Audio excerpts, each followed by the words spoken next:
I'm Martin Reynolds, Field CTO at Harness, and I work with enterprises every day that are trying to figure out how to modernize their software delivery. And right now, a lot of conversations I have comes back to the same question.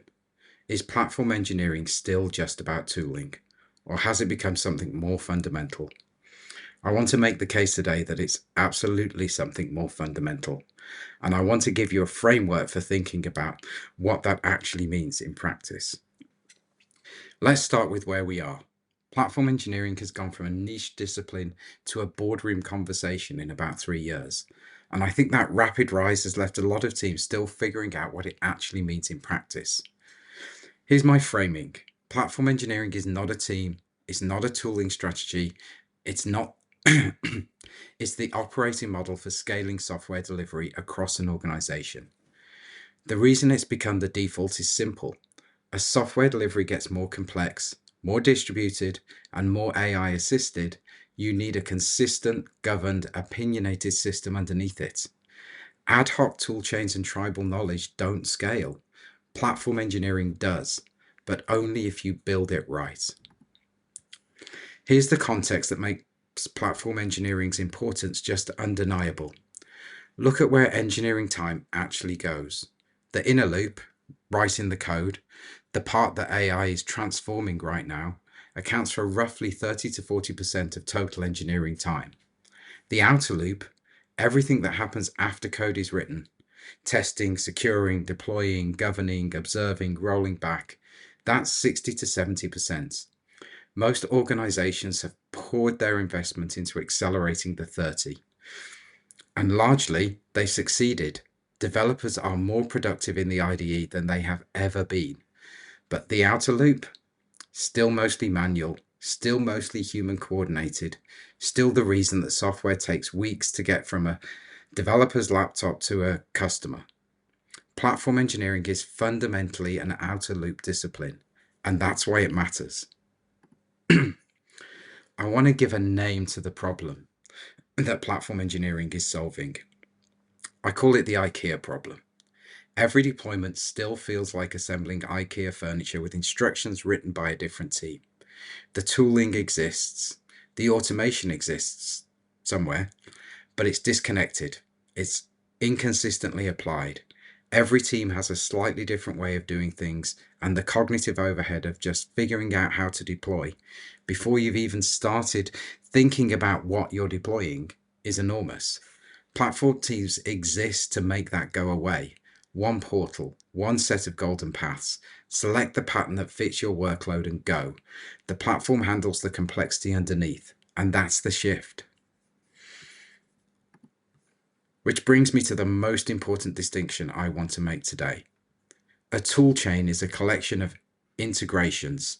Someone has wired together a CI system, a deployment tool, a secrets manager, a portal, and a Confluence page explaining how it all fits together, and they've called it a platform.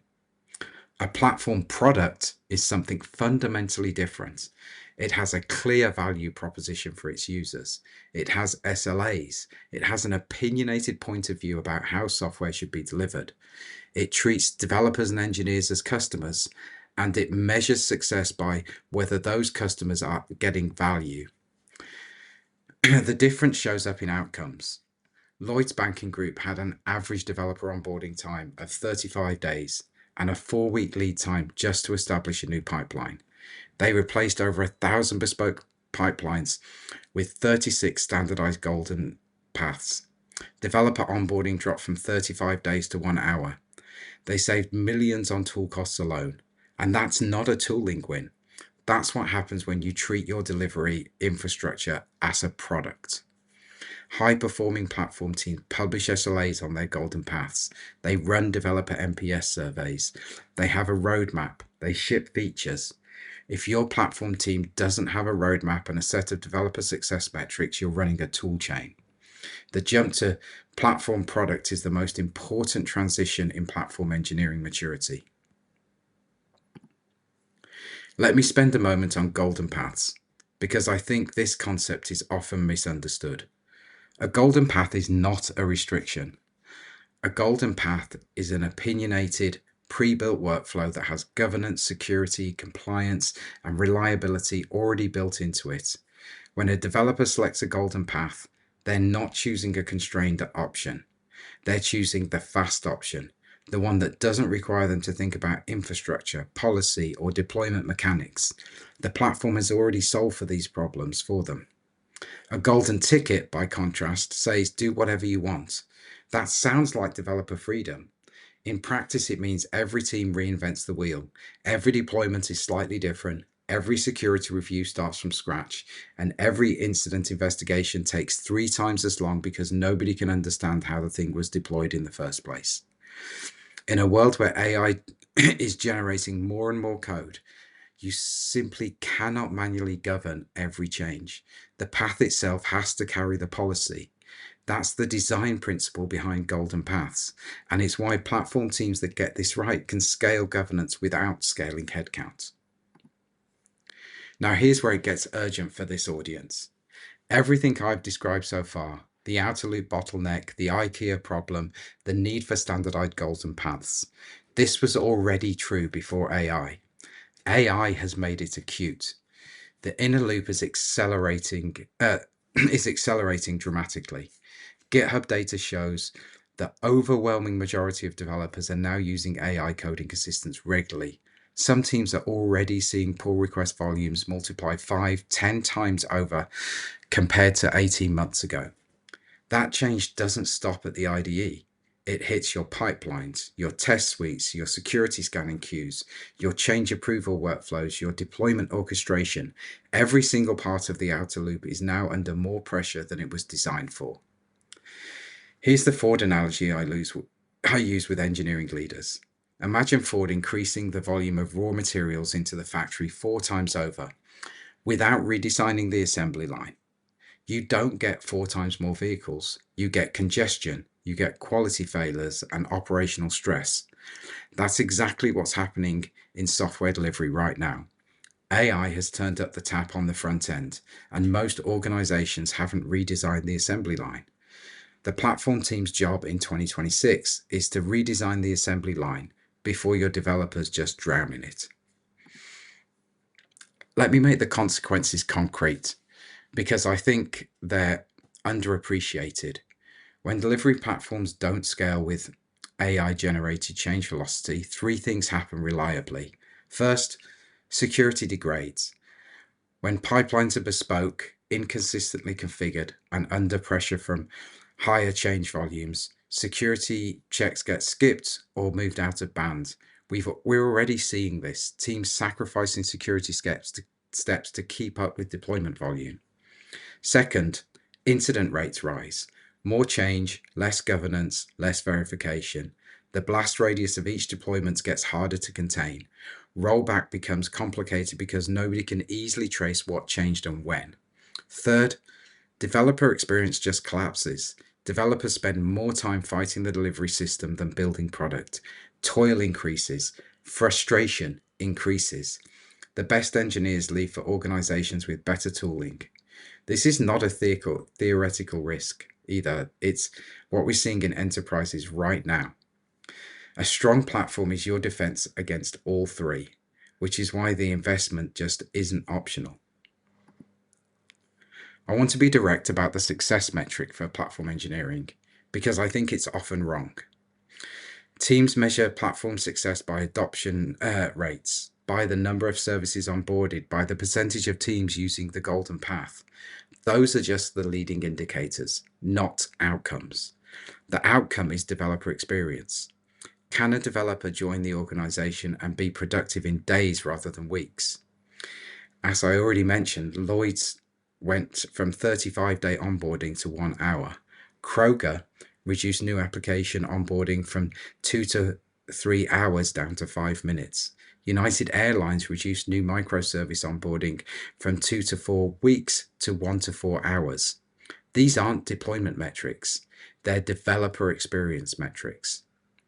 The test I give to platform teams is a simple one. Ask your developers, when was the last time you thought about how to deploy? If the answer is last week, your platform needs work. If the answer is, I don't really think about it, your platform is doing its job. When the platform is working, developers stop noticing it. They just ship. So what does the next generation platform actually look like? This is where I want to bring Harness into the conversation, not as a sales pitch, but as an illustration of the direction the industry is heading. The platform teams winning in 2026 aren't just connecting CI and CD. They're building a unified delivery control plane that spans the entire outer loop.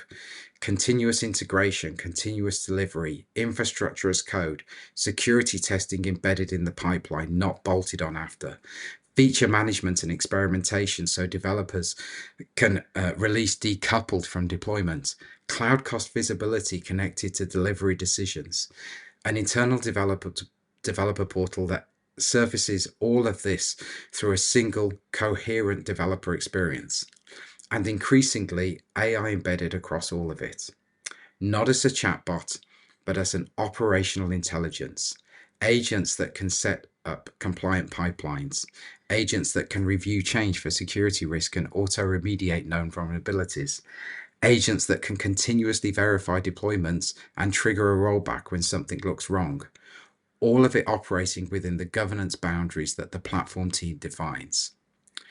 This is the shift from platform as a toolchain to platform as an intelligent delivery system.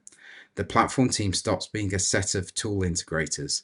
They become the people who define how software is safely delivered at scale across the organization.